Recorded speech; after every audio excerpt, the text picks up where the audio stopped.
Wow. That was an epic intro. I felt like I'm going on the Dragon's Den or something. Yeah, I mean, like it was a lot. It felt kind of like a movie trailer, and I'm not sure if they're disappointed or happy to see like our faces just pop up right after that. But it was definitely pretty intense of an intro. I hope we can live up to it. They come right into it and they see "Get Funded" on my T-shirt. So for everyone who's watching, Clearco, thank you so much for giving me this T-shirt, this sweatshirt. It's phenomenal. It fits great, and it's Clearco. It says "Get Funded" because everyone wants to get a little funded. We just have fun with the funding right here. Like we gotta do it to them. Like the intro said, it's welcome to a new age. We gotta be new age with it, right?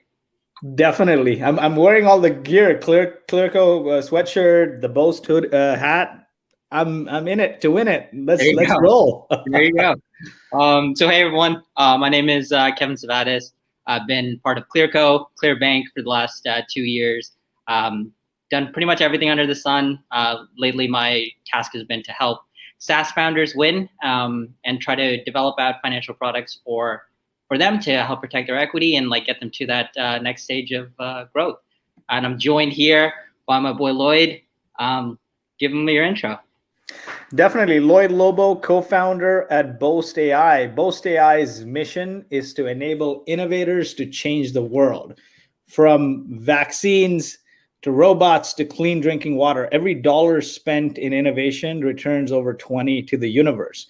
And we enable that mission through our product, which is providing billions of dollars in government funding to innovators. And we take that mission further through our community. We built a massive nonprofit community of hundreds of thousands of founders called Traction, which provides resources from webinars to dinners to meetups to conferences to investor matchmaking events to enable innovators to become successful. Yeah, and how do you define an innovator? Innovator is anyone who is building something new or improving something existing that's out to change the way things are done. Yeah, so just like big picture thinkers, guys and girls who are trying out there to change the world, eh?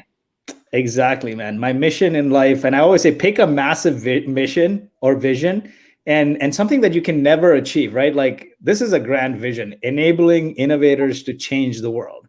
Like if you fall in love with your vision, your product will evolve. If you fall in love with your product, you'll only be stuck right there. 100%. You get myopic when you start looking at like the numbers and the product just for what it is, right? I think tying it to a larger vision, tying it to a larger goal or a larger ethos in itself is just admirable because it does help you get past that day-to-day monotonous grind. You know, as with any founder, there's fun parts of the job and then there's parts that really, really are taxing. So no, it's definitely great to tie yourself to that larger mission. So what's Boast's vision? How does Lloyd's vision play into that? Give me some of it. Definitely. So, I've been a part of a few failed venture-backed outings, and I realized one of the biggest reasons why you fail is access. And that access means access to resources, access to funding to grow, right? And one of the biggest things is access. You can have institutional knowledge, you can have the experience, you can have all kinds of things. But if you don't have access, you're starting far behind everyone else. Yep. And a lot of those failures came from access. And so Boast's mission is to democratize that access. So if you look at it at a granular level, globally, hundreds of billions are given in government funding and innovation tax credits to fund businesses. But the application process is cumbersome. It takes a long time to get that money. Mm-hmm. And it's prone to frustrating audits. Between US and Canada alone, let's just look at North America here for a second. In innovation tax credits and research and development tax credits, over 25 billion is given every year. Cool. But you got to wait until the end of your tax year to go and look back to see what qualifies. Then you got to file it with your taxes. And then if the government doesn't audit you, then you get the money some months later. That whole process is 16 months. And what we're saying is similar to Clearbank, link your tech stack and financial stack to Boast, and we'll analyze how much you qualify for in R&D tax credits and innovation incentives through the year, and we'll give you that money now, so you don't have to wait 16 months to get it from the government. Right. And if you integrate with Boast, we'll make available all these other resources from our, like, basically activate our community for you to help you grow, from things like the webinars and the mentorship and the meetups and the conferences I was mentioning.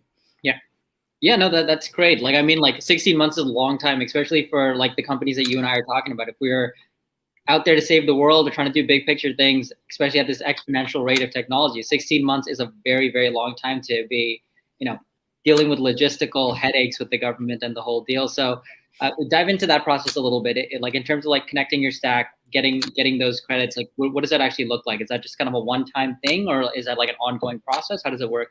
Yeah, definitely. Let me dive into the program a little bit. So depending on where you are, US or Canada, globally, actually, billions are, like I said, hundreds of billions are given in tax credits. So if you're a US company and you're developing new technology or improving existing technology for purposes of sale or lease or license, you can get a research and development tax credit.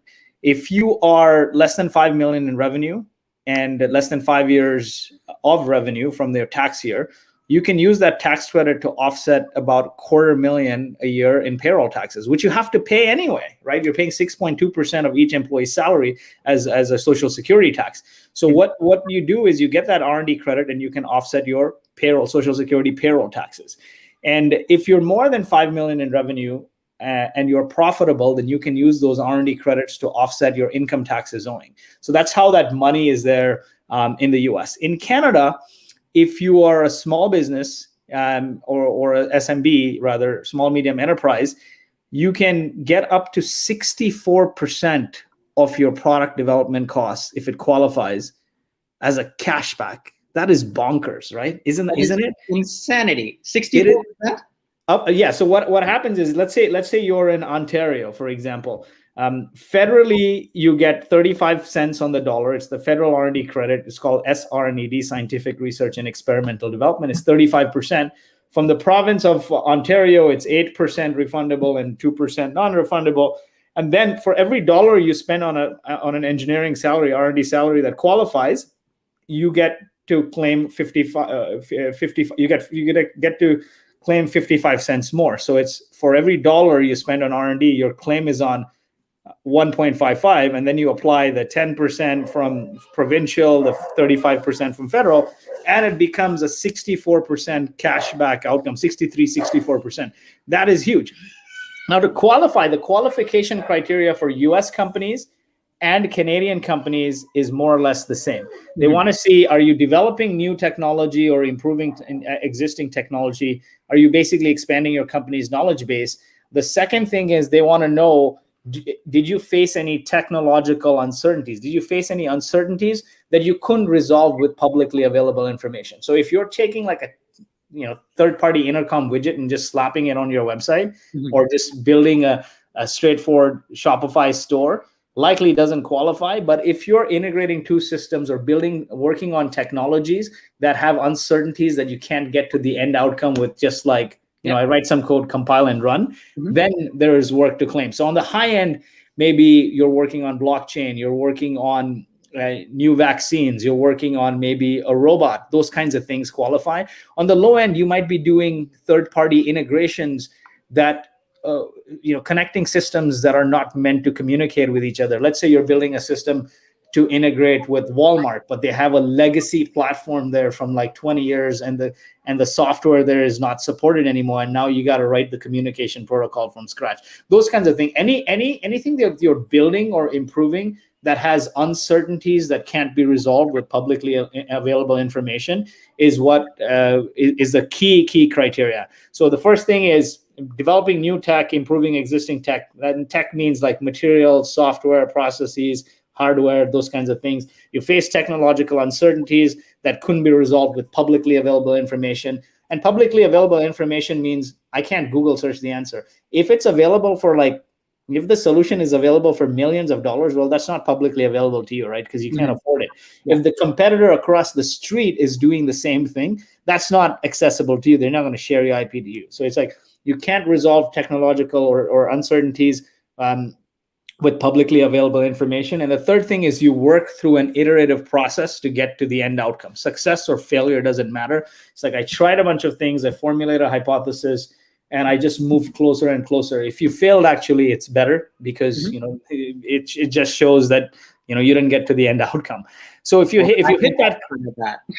yeah, exactly, right. So they're effectively giving you money to do R&D, and R&D is mired in failures. If you did something and fused two things and it worked the first time, then that's not really R&D. There was no sort of experimentation there, right? They're giving you money for research and experimentation. So in the US, every state is different, but federally it works out to about 10% of your spend back. In Canada, it's about 64%, factoring in federal, provincial, and then the 55 cents on the dollar they give you as proxy for salaries. So that is huge, right? That's huge amounts of money. And the way I tell founders is this: if most companies make no profits or they're very, very low profitability.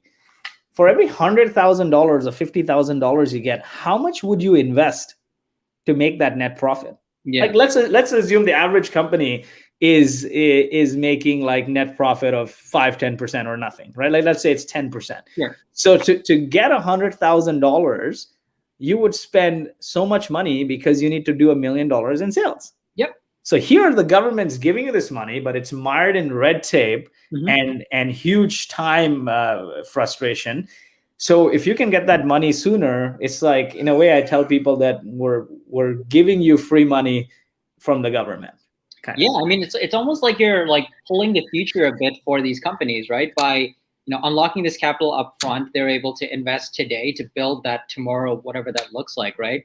I'm not going to lie, I'm a little angry that I didn't know about this before during all of my ventures, because I think that some of the things that I was building out there should qualify because they were new, they were novel, they were very out there. But I would think that this is something that would be applicable to a lot of folks. And then in terms of just general like availability and like understanding, do most people know about this, or is it kind of just like, no, it's kind of like hidden on some government page somewhere? So like one of the big hurdles is just evangelizing folks to this notion. It's a combination. So if you look at Canada, 20 years ago, not many people knew about it. And even now, the website is like, it's very hard to find detailed information, what qualifies, what doesn't. And it's left like you're basically leaving it to the interpretation of the government, right? The IRS or the CRA. Yeah. I think now a lot of Canadian companies know about it. It's prevalent. But then it's like, hey, it's something I do at the end of the year, and I force my CTO to do a look back and write all this documentation and write all this reporting and whatnot. And then I gotta like maybe work with a accountant or a consultant to help me through it. And then they file it. Maybe the government comes and audits, and then the government does a proctology exam because they want to see all the documentation. Because one of the key things with the IRS and the Canadian government, the CRA, is if you file for an amount and they audit you, they want to see contemporaneous documentation. What contemporaneous documentation means is that you were documenting the R&D work as you did it through the year. Yeah. So then if you do it at the end of the year and do a look back and say, you know what, I worked on these projects, I'm going to claim all these people at like whatever percentage, that's not contemporaneous. That's like, you wagged it, right? Wild ass guessed it. And so then they look at it, and then your chances of them thinking, is this vaporware or is this real? Yeah, it increases. So you put yourself in a position where they may reduce your claim or deny it. And then the third thing is just a long process. And so we came up with this similar model to Clearco, in that we know your R&D exists in your system. You're doing project management. You're using project management tools like Jira, like GitHub, Asana, Notion, whatever tools you're using, like Microsoft Dynamics. And the people spending time on it because you have your bookkeeping systems and you pay people payroll and you pay contractors. So like, why wait after the end of the year to look back what people did. Yeah. Right. It's archaic. If I can plug into your technical systems and your financial systems, then I can marry the two together to figure out on an ongoing basis how much are you spending on R&D, Yeah. how much of that qualifies per the criteria. Mm-hmm. And then if I have those two things and I can calculate the risk factor based on how you're working things, then based on the data I've pulled and stitched and done algorithmic and human analysis on, then I can tell you that why wait 16 months? We think like we're confident that you'll get at least 75% of this money as a cash back from the government. Yeah. Why don't you take this money now? And then that brings forward the cash flow on a quarterly or monthly basis. So that was the thought process there. In the US, not a lot of people know about it. Now there's promotion, and certainly, I mean, we got featured in Fox and we got featured in TechCrunch and whatnot, but there's 30 plus million businesses in the US, right? Yeah. And only 100,000 companies claimed last year in 2019. Only 100 or 120,000 companies claimed. How many million businesses are in Canada? I would say like at least 3 to 4 million businesses in Canada. Last year, only 20,000 companies claimed. So yes, there's a good portion that don't qualify, but a lot of people get deterred to file because nobody wants to take money from the government and deal with the hassle of an audit later. They don't want to just put themselves in a position and then also deal with all this red tape. Basically, do I really qualify? Mm-hmm. And do I want to deal with the audit and go through all of this headache? Forget it. But there's a lot of money out there, right? And then if you expand R&D tax credits to other tax credits or other grants and incentives, it's like hundreds of billions. Yeah. But the thing is, again, it's mired in red tape. People don't know about it, and they're like, forget it. So and that's the situation. Is it kind of a like use it or lose it kind of situation whereby the government, like, if there was $1 billion per se and only 600 was claimed in a year, does that extra 400 get to carry over, or are we just setting that on fire and we're saying like, hey, we have no idea where that potential growth could have been allocated towards? Yeah, so I'll give you the scenario. In the US, if you want to use the R&D credits to offset your payroll taxes, you have to file timely, meaning your tax year ended December 2020. Mm-hmm. For the fiscal year, for the tax year 2020, you need to claim it with your taxes, with your 2020 taxes. And your 2020 taxes, if you're a C Corp, it's mostly April 15th, unless you file an extension, it's due October. So you need to file it with your tax filing deadline. You can't go back and amend your returns because then you can't use it to offset payroll taxes. But if you're profitable, you can go back. You have 3 years to amend your taxes. If you're profitable, you can go back 3 years, amend your taxes, and use it to offset income taxes. So complicated, right? Even explaining this is like you're nodding your head, but like it's complicated for me to explain how much red tape is there. In Canada, you can the deadline is 18 months from your fiscal year end. So the deadline to claim your 2020 R&D tax credits or SR&ED shred is end of June, 2022. But that's the thing. People like, we work with we've helped way over 1,000 companies, and we've got like 110,000 subscribers in our community. As I talk to more and more people, they're like always delaying it. They're like, you know what? I'm just going to apply for it next year in 2022. Yeah. But dude, like if you spend $1 million, $500,000, or even $200,000, let's say even if it's $100,000 you spend on R&D, and there's 64,000 you can get back, let's assume, right? Yeah. Why would you push that off to next year when you can access that capital? And these same people then will go to raise angel money or go to take debt from the bank. But I'm like, you literally said you don't have the time to deal with this, so you pushed it to next year. Yeah. When you could actually get this money now, but one, file it with your taxes to be timely and get it. But even before, like use something like us, use us and get the money real time through the year. So people just don't want to deal with it because there's just so much red tape with it. They're well-intentioned, yeah, but red tape gets in the way. So are you seeing that even with like, even with the way that you present it, it's like, hey, connect your platforms, people still are just like, oh man, there's probably still, is it like it's too good to be true kind of thing? Or is that kind of the sentiment you're getting? Exactly, right? So right now, I think we've simplified the process a lot, and we're building a lot of technology to further simplify it in the next few months, and then democratize it, get it to a point of self-serve where it's accessible to all. But the thing is this, if people feel like, founders and CEOs and owners, business owners, they want to focus on running their business, not Yeah. chasing government incentives. Because if they have to do it themselves, even if they have to spend 2 hours doing it, it gets the snooze button. Like my task list in Gmail is the snooze button, right? Like the high priority stuff is a calendar entry, and the low priority stuff is a snooze button that gets snoozed week over week over week. Because the reality of the situation is, you need to look at your projects that you worked on in the last year. Then you need to figure out which ones qualify per this: developing new tech, advancing your knowledge base, developing new tech, improving existing tech. What were the technological uncertainties you were trying to overcome? Why it wasn't a solution in the public domain? What iterations you worked on? And then you need to do time tracking of all your employees who spend time across that. And then you need to have backup documentation to prove that they actually spend time across that. That is insanity, right? Like, why wouldn't, like, you can't blame the founders. They're like, oh, I got to do all of this. Forget it, right? Yeah, I'm not going to do it.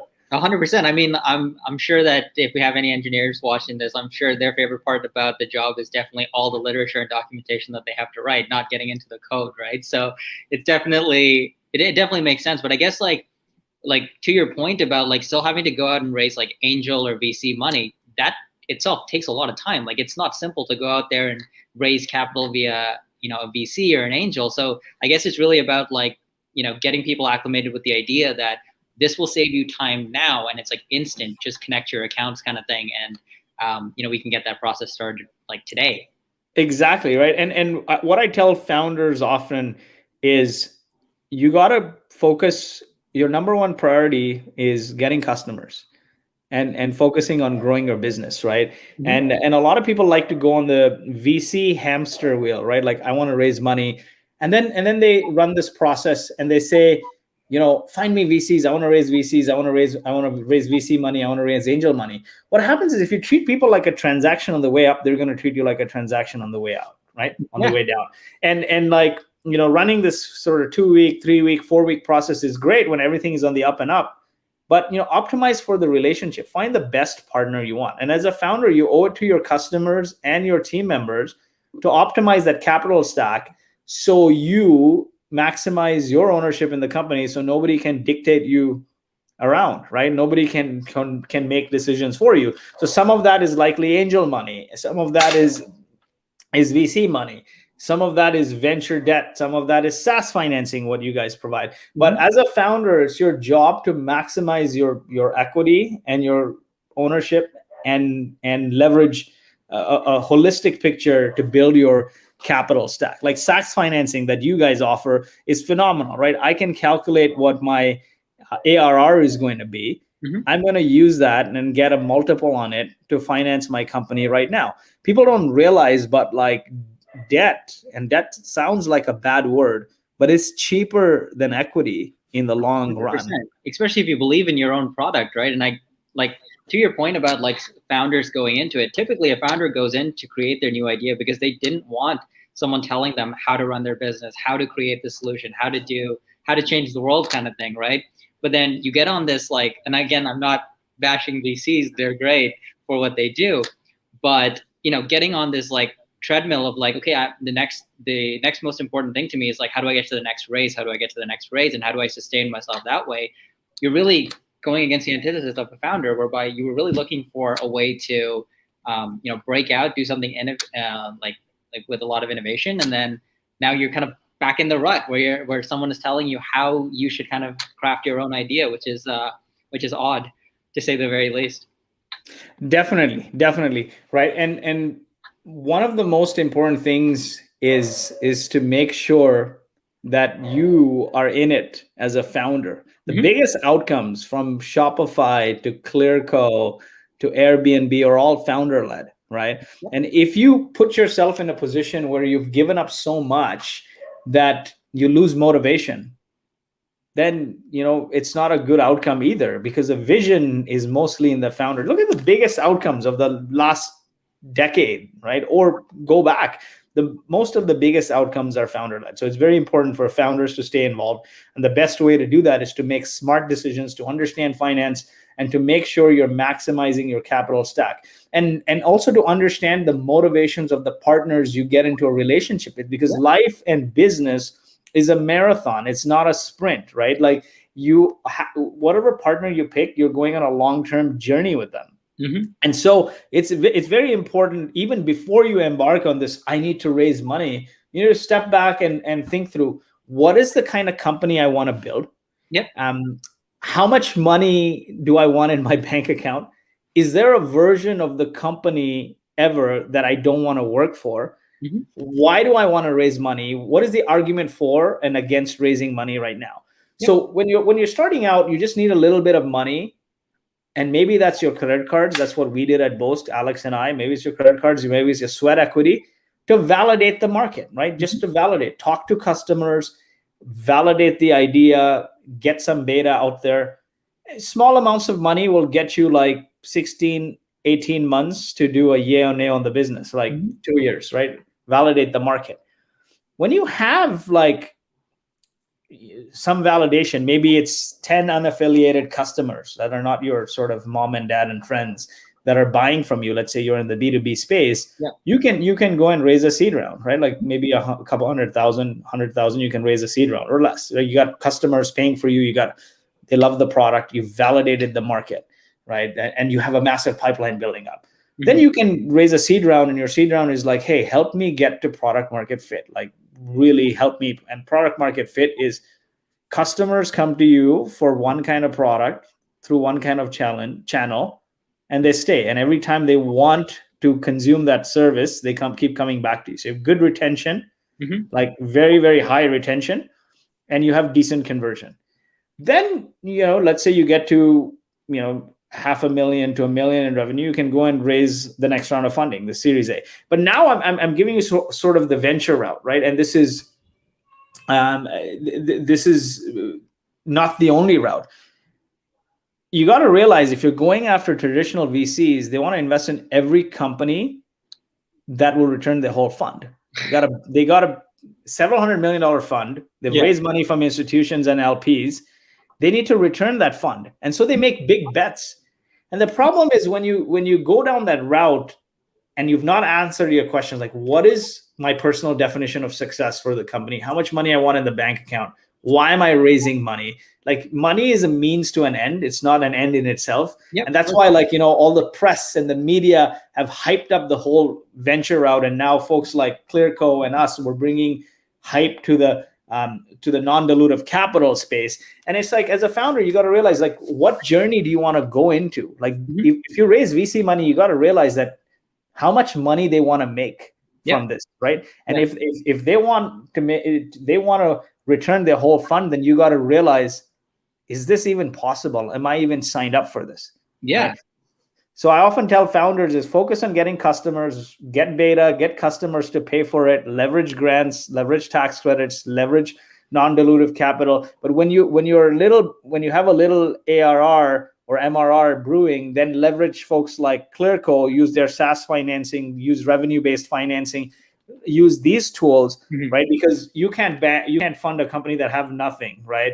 And so, like, okay, you start with I have an idea. Maybe use the Clearco Clear Angel model, and then leverage the grants, leverage your credit card. But I would say do something like Clear Angel and leverage customer revenue and your sweat equity to get to sort of MRR.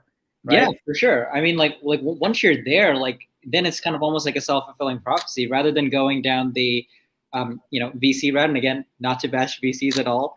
Once you start getting there, you stop focusing in on that original conversation that we were having. Like, what is the vision? What is the mission? Like, what are you trying to achieve? Now, all of a sudden, the goal is like, I need to raise more capital, or I need to be beholden to the next investor raise kind of thing, right? And like, to your point about like retention and having these customers and not treating them as like a transactional object, when you're a startup and you have these amazing customers, especially in the B2B space, who are like coming to you, it's such a blessing because it's so different from like e-commerce or like singular transactions, whereby these folks are using, you for like an integral part of their business, coming to you every month and continuing that relationship. Why focus your efforts on like talking to a VC when you could talk to these folks who are coming back to you every single month? You have a dedicated audience that you can continuously iterate and figure out like new ways to service the market, expand like the whole deal. Like you have your test group right there, and in this weird world, they're also paying you. So it's like the best of both worlds. So rather than going in like focusing on raising diluted capital. From day one, right? So I'll tell you a story. We bootstrapped Boast to 8 figures with customer revenue mostly, right? Mm-hmm. And previous to that, I'd been a part of 3 other venture-backed companies. One of them was heavily funded, raised money on an idea, 6 million, and it crashed. Because sometimes what happens, especially if you're a new founder, you raise all this money, more companies die of indigestion than starvation. You start like doing, let's build a web team, let's build a mobile team, let's hire, and then next thing you know, geez, like I overspent. Because when you raise lots of money, and you're basically raising it from funds that want to return the old fund, then you're on this mission to hyper grow. But you can't hyper grow until you have product market fit. And when you start to hyper grow, you start taking actions that are just experiments. You start taking big risks, and then you can't care for your customers or your community or your employees. You got to care for what? You got to care for rolling out and succeeding on that experiment. You start treating things like experiments instead of relationships. And I'm not saying this one way is better than the other, but I had been a part of 3 venture-backed failures, and 3 is a lot. And then Boast, we bootstrapped, and it's been successful so far, getting to over 8 figures. And then we raised money. And even when we raised money, when you sort of grow up frugally, you don't have big desires, right? And you sort of run the company very efficiently. We use like debt, and we use government incentives and credits, and customer revenue to get to where we are. So when we raised the money, we raised on our own terms, and we had a lot of say in controlling our outcome. And even when we raised the money, we didn't go out raising money. It happened through the relationship. We do this quarterly founder-funder matchmaking event, and a number of VCs come, and one of them, Radiant Capital, said, "Hey, your business is more interesting than everything else. Have you thought about raising money?" And we're like, "No, we're not interested. We're extremely profitable," and all of that. But then they helped us see a bigger vision. And what was the most amazing thing is the first time they met us, they had this grand thesis on the space, and they were like, "Here are the gaps you can fill." They were educating us on the space, and we're like, "Wow, you basically showed us the vision, and you're really excited about it." And then I did a reference call with the founder of Applyboard, and he's like, I don't know what he's like. If you want feedback on the partner or the person at the fund, he was previously in my company from another fund, and last year the pandemic hit, and I thought we're going to have to shut down the company or lay off a bunch of people. And a few people, all my institutionals, or many of my institutionals, backed away. And a few people I reached out to, they wrote me a check personally over the weekend, and he was one of them because he was no longer at the previous fund. And so those kinds of things, he's like, people should be passionate about your idea and your vision, and then they'll stick along and they'll give you chances and they'll help you through it.